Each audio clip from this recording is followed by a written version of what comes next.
This is a bespoke competition drone. It weighs just 800 grams, is capable of 70 miles per hour, and is the UAV equivalent of a Formula One racing car. Cool, innit? I'm not here to talk about drones today, though. I'm talking about the guy who's operating it. This is Luke Bannister, and he's a drone flying superstar.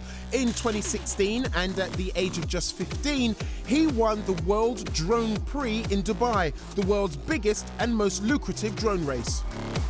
Over the 3-day event, he and his first-person view headset managed to beat 150 of the planet's greatest drone pilots to pocket the thick end of 200 grand.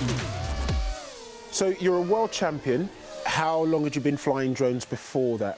I've been flying for about a year before then. Just a year? Yeah. Turn up to a competition and then win it? But the sport was really young back then, so there wasn't really many drone pilots who've been doing it for that long. What made you take it up? Since I was younger, I've always had a passion for flight, and I started flying remote control planes, and then just saw a drone video on the internet and moved into drones. Okay. Would you now be classed as a professional? This is your full-time job? Yeah, this is what I do all the time. I do racing and all sorts. What are the hardest things about being a drone pilot? It's probably just the preparation you have to put in, especially for the racing. You have to put a lot of time in and learning to build and being able to make reliable drones that don't have technical issues. Right. And you don't get a hint of feeling ill while you're doing this? I'm just used to it, I guess. I've never really had an issue with motion sickness. It's like watching a spaceship. Cameraman's like, where is it? The sort of drones that he flies are not for amateurs. He builds them himself, for himself, and naturally a man of his ability doesn't need autopilot aids to keep him airborne. Being a keen drone pilot myself, I want to have a go. However, Luke isn't prepared to let me loose with one of his special machines in a car park full of things you could easily hit. Have you flown drones before? Many. Well, this is like no other drone you've ever tried. I give you 3 seconds before you crash it. Challenge accepted. Okay. There you go. There we go. Yeah. Oh. Where's it going? Why is it going out? Why is it going over there? Yeah, there you go, there you go. There you go. Here we go. Let's do it. Let's do it. Nice. Bit more power. Yeah. Look at that. Push forward a bit on this stick. Now, I thought I was doing okay, but Luke seems to be a little overcautious. You panicked. What? I was going towards the cameraman. Can I just say, like, I've flown a plane, okay? I have successfully flown a plane, yeah? So don't panic, all right? That's coming up now. Nice, good stuff. Yeah. Nice, Hold back on, a bring bit. it back a bit. Left. Yeah, it's all right. Look, Bring the power up. that's Nice. all right, don't worry. I got it, I got it.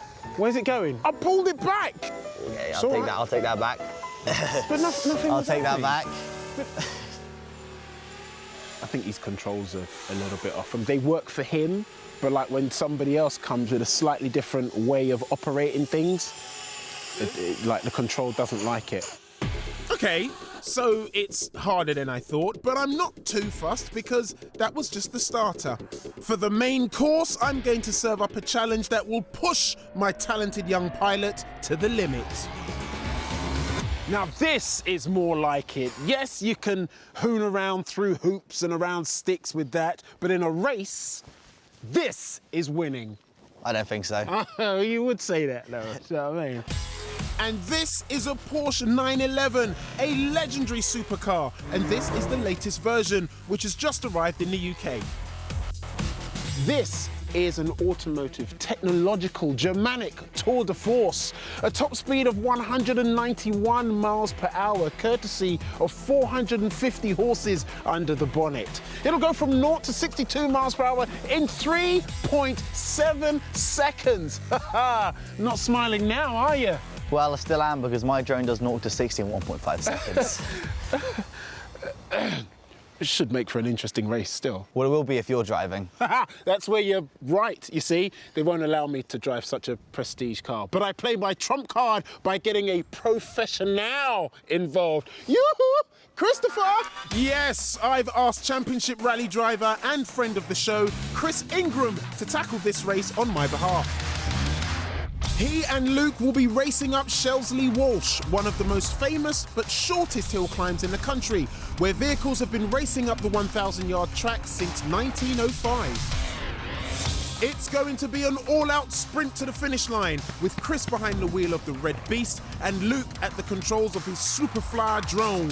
Clearly, I've got Luke rattled because he's switched to an even faster machine. This one can reach speeds of a staggering 85 miles per hour. The race is set. All I've got to do now is get in the car. I asked for 4 seats. Easier said than done. Hold on, wait a minute. Okay, here we go. Get in. Shut it, you.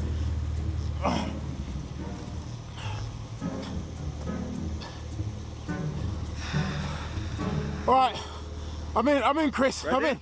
And why am I squeezed in the back? Because Luke needs to ride shotgun in order to maintain wireless contact with his drone during the race.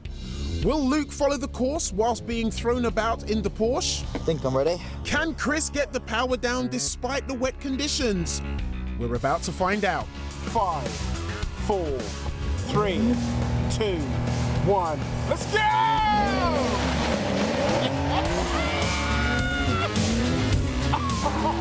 It's a cracking getaway for the Porsche, but the wet track is making it an interesting ride. Look at this! Luke isn't phased though, and his drone is giving good chase. There it is! It's halfway through, and although Chris is ahead, Luke is hot on his heels. Oh my goodness. The slippery left-hander has slowed the car down. Can Luke overtake in the air?